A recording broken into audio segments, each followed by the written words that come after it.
do Zé aqui, hoje com a Mitacom Creator 135mm f2.8, que é a Prime do médio telefoto mais barata que a gente vê aqui no vlog do Zé. Pois é, seguindo os passos lá do 85 f2mm que a gente acabou de ver, também aqui da Mitacom Zonde, que é aquela marca chinesa de produtos low cost, essa daqui é uma Prime de apenas $199. E hoje a gente vai ver o que ela está entregando nesse mercado low cost, que é alguns pedidos que eu recebo aí de vocês pra gente começar a ver algumas marcas alternativas para não ter que investir aí nos produtos mais caros. Essa daqui que ela vai aí até o médio telefoto, eu que testei lá na EOS-M, ela tem uma equivalência no APS-C aos 216mm, que é super longo e indispensável para os tipos de viagem que eu faço com paisagens, que fica mais bonito aí de você compor. Essa daqui em apenas $199, testada na EOS-M, é muito mais barato e muito mais leve também de carregar uma telefoto grande, que é o que eu costumo levando no full frame. Então vamos ver aqui como é que ela funciona. Essa daqui, que ela vem com o kit aqui só objetiva, né? Não é igual aquela Mitacom Creator 85, que ela vinha com o HUD e com o pouch. Essa daqui vem só a objetiva, que eu vou pegar aqui na minha mão. E a primeira coisa que a gente nota é que ela está num pedaço só. Pois é, pela primeira vez em 12 anos de fotografia, eu tive um problema com esse equipamento aqui no dia dos testes, que do nada, eu sem bater, sem deixar cair no chão, eu lembro que eu cuidei do equipamento, eu fui usar um belo dia e esse anel de foco, que a gente vê como é que opera, ele estava girando em falso, e quando eu tentei consertar, eu não sei o que estava acontecendo aí na objetiva, que ela separou em dois. Eu estou mostrando para vocês aqui de cima, as duas peças que separaram, né? Ela tem aqui um miolo óptico, que é um tubo inteirinho de metal, e uma peça aqui atrás onde tem o malte. Essas peças elas se desrosquearam depois que eu tentei consertar o anel de foco manual, e isso é um exemplo aí da qualidade e dos problemas que vocês podem ter nessas chinesas. Essa aqui que é uma de construção totalmente de metal, igual a 85mm que a gente viu, que eu julguei como muito boa, mas como elas não têm, né, um teste aí de qualidade muito extenso, como a gente tem em Canon e Nikon, foi um dos problemas que eu tive. É uma coisa que vocês têm que levar em consideração quando vocês estão comprando esses low cost, que tudo pode acontecer, né? Aqui no caso são 3 parafusos do lado de fora nesse anelzinho, né? Ele soltou um do lugar, o anel parou de girar, e quando eu comecei a girá-lo em falso, eu desatarrachei a objetiva inteirinha. É o que vocês têm que esperar desse tipo de equipamento, mas cara, foi super divertido de consertar, né? Eu olhei dentro como é que é feito, eu nunca tinha visto isso no equipamento, mas é algo a se considerar, e é uma coisa que aconteceu aqui na Mitacom 135 f2.8. De qualquer maneira, depois eu consegui montar. Ela é aqui um tubinho aqui extremamente sólido, como a gente viu do lado de dentro, todinho de metal, com 10,5 cm por 6,7, de incríveis 700 gramas, né? Essa daqui é uma objetiva todinha de metal e vidro, não tem nada de plástico que você consegue ver aqui, exceto as tampas, lógico, e ela é extremamente robusta e extremamente pesada. Bom, eu já vou montar na nossa EOS 6D para vocês terem noção do tamanho. Essa daqui que é uma objetiva compatível aí com 3 mounts, eu acho que eles têm para Canon, para Nikon e também para Pentax. Eu estou testando aqui na Canon, tá? Alguns testes foram feitos também com a 6D, mas a maioria deles foi na EOS-M. É só você montar aqui o vermelhinho com o vermelhinho e olha, é assim que fica, tá? A objetiva, ela não é nem tão grande aí, mas ela pesa um pouquinho para frente, afinal a gente está falando aí já do médio telefoto, numa abertura razoavelmente grande aqui no f2.8. De operação, ela tem aqui totalmente manual, como a 85mm. É o segredo desses low cost de $199. Como ela não tem nenhum motor, nenhum sensor do lado de dentro, é só um tubo que você mexe aqui com o anel de foco e você controla a abertura aqui na frente. Deixa eu tirar a tampinha para vocês verem. É assim que funciona. Atrás aqui ela tem o controle por um anel de foco manual. Um anel aqui que ele gira em incríveis 350 graus. Eu vou mostrar para vocês. Ela tá aqui no infinito, vocês conseguem ver que tem uma bolinha marcando aqui no infinito. Quando eu vou lá para os 5 metros, ela já girou aqui quase 90 graus. E olha, ela vai crescendo tudo aqui. Olha só, dos 2 metros até 1,5 metro. É um giro aqui total de 350 graus. Que já vai dar aí algumas dicas para vocês que ela não é feita para fotografação, né? Essa daqui, além dela ser do foco manual, ela é um pouquinho lerda aqui de usar. Ela é suave, né? Vocês escutam que não faz nenhum barulho, tá? Apesar dela pedir uma pressão um pouquinho alta aqui. E como este anel ele não é emborrachado, ele pode começar a escorregar se você estiver fotografando aí com as mãos suadas. Mas enfim, é uma suavidade que você tem aqui que você de fato vai ter uma precisão muito grande, porque a profundidade de campo é bem curta, né, no super telefoto, aqui no médio telefoto em 135mm, com essa abertura, mas ela não funciona para fotografação, a não ser aí que você tenha boa técnica, né, você está aí fazendo previsão de onde vai estar o seu sujeito. São 350 graus aqui, eu acho que a outra objetiva que a gente viu com um giro tão longo assim foi foi a Voigtlander 25mm para o Micro Four Thirds, aquela 0,95.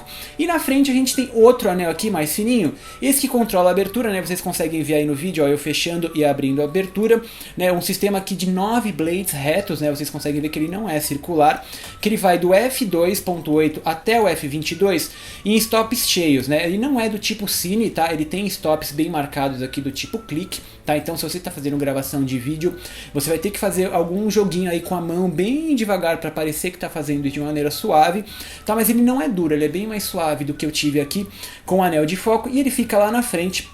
Tá, é assim que funciona, ele não tem, né, os stops aqui no meio, como a gente viu agora na 35 da Fuji, que ele tinha os 2/3 de stops aqui no meio. Não, ele vai dos 2.8 ao 4, 5.6, 8, ele vai num clique cheio aí, e é um clique, ele é suave, mas ele também não chega a ser solto, tá? Ele não vai sair do lugar sozinho. E gente, é isso, uma operação aqui extremamente simples, né? Agora que eu montei, ela tá funcionando muito bem, é uma delícia de usar, eu me diverti com isso daqui nos testes. Graças a Deus, durante os testes eu conseguia focar o que eu precisava, que era para paisagem, tá? Mas é uma coisa que a gente tem que prestar atenção, eu nunca tinha visto no Vlogzec uma objetiva partir no meio. Alguns detalhes que a gente tem aqui, na frente ela aceita filtros de 58mm, tá? Que são filtros pequenos e acessíveis, não são compatíveis infelizmente com a 85 f2, que são 55, e ela tem um parasol embutido aqui na frente, ó, você pega pedaço de metal, aí você mexe pra frente, como algumas Leicas tem também, né? É um parasol aqui totalmente de metal, vocês escutam aqui no microfone fazendo um barulhinho batendo pra frente e pra trás. É um toque aí bem interessante da Mitacom Creator. Um detalhe sobre a usabilidade, eu vou desmontá-la aqui pra vocês verem. Essa daqui, curiosamente, apesar dela ser totalmente mecânica e manual, ela tem um contato eletrônico aqui atrás, que ele dita só para o EXIF qual é o tipo de distância focal e a abertura máxima, tá? Ele não passa nenhuma informação nem de distância de foco e nem de controle de abertura, e isso pode causar aí confusão no metering da câmera. Ela vem com um manual de instruções em chinês na caixa, eu traduzi com o Google Translator, e eles recomendam que você deixe sempre a câmera em f2.8. Se vocês olharem, eu vou mostrar de cima, eu consigo mexer na minha câmera na abertura, e eu também consigo mexer aqui na minha objetiva. Eu, por exemplo, nos testes, eu queria registrar no EXIF a abertura que eu tava, e quando você faz isso, o metering da câmera vai pro saco, né? Ele fica completamente confuso.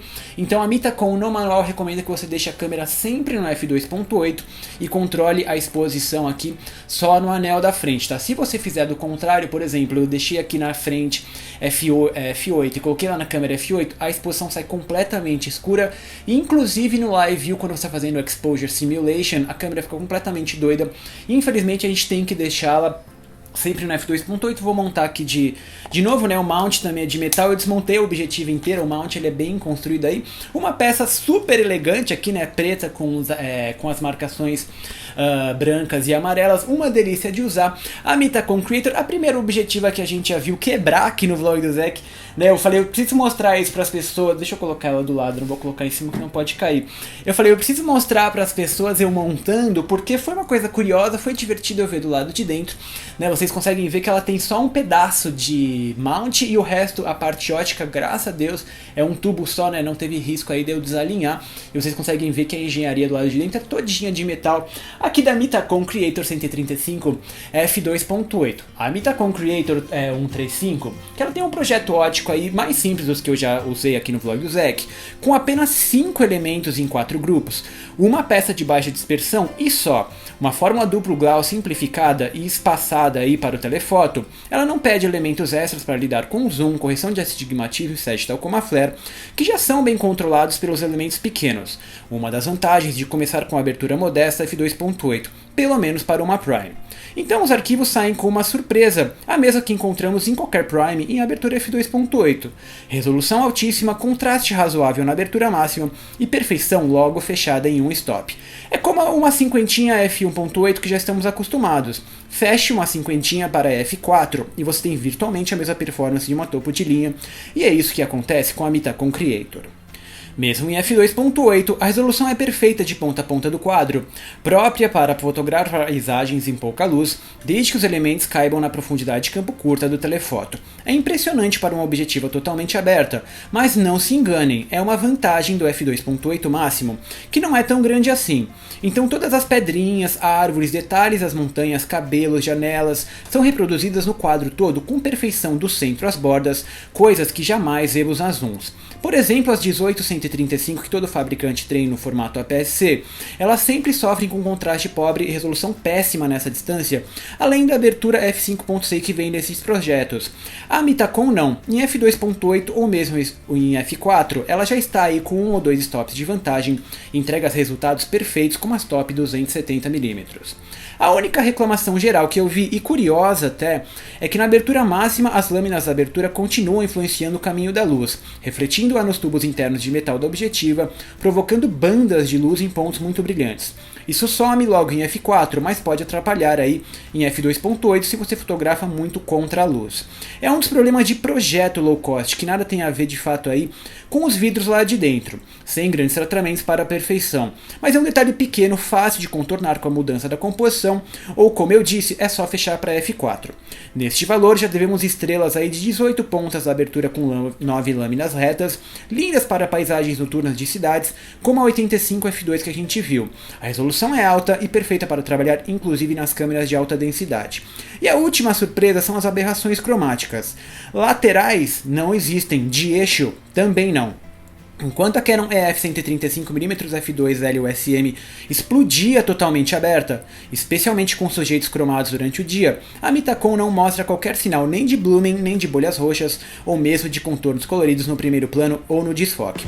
É mais uma prova que elementos menores têm suas vantagens na hora de fotografar, aqui no vlog do Zek da Mitacom Zonde E 135mm Creator f2.8, que é mais uma low cost que a gente vê aqui no vlog do Zek, e que é um vídeo sempre muito engraçado pra mim, né? Quando a gente vai fazer teste de low cost, eu vejo, por exemplo, eu vendo esses equipamentos, eu posto no Twitter, eu posto no Facebook e as pessoas estão um pouco se lixando.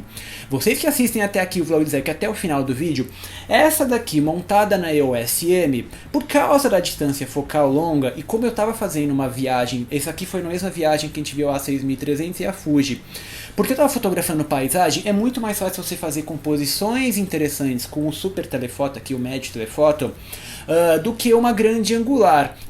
Então eu trouxe imagens muito mais vendáveis de uma objetiva de $199 montada na EOS de 299 do que da Fuji X Pro mais a XF 35mm de mais de $2.000. Lógico, elas são para coisas diferentes, mas é que vocês têm que levar em consideração uma coisa que eu vejo muito acontecendo no mercado fotográfico. Eu espero algum dia conseguir provar isso para vocês definitivamente no vlog do Zek, que o equipamento não vale a pena aí você gastar com ele.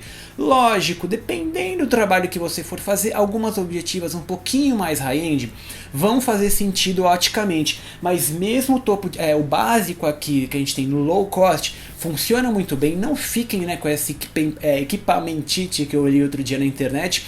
E isso daqui entrega muito bem. A minha cópia aqui não estava desalinhada, igual a gente teve um leve desalinhamento naquela 85 f2, e dá totalmente para recomendar. Vocês conseguem ver as fotos aqui que eu fiz no Grand Canyon, também no Zion Park, tudo no Arizona e em Utah, e também em Nevada, nos Estados Unidos. São fotos muito mais vendáveis, né? Minha recomendação é, em vez de você gastar $3 mil de equipamento, gasta $2.000 na viagem e só 1.000 no equipamento, nem 1.000, gasta 500, né? Aqui o SM é isso aqui, que você vai trazer fotos muito mais interessantes e a gente não precisa gastar aí para ter as melhores fotos. E esse aqui é o vlog do Zek. Vocês podem ler o artigo lá no blog do Zek também, que eu dou alguns crops para vocês verem a nitidez que eu tô falando. É impecável a qualidade aqui, porque também não tinha como não ser, né? É uma Prime fechada lá com bastante luz para fotografar a paisagem em f8.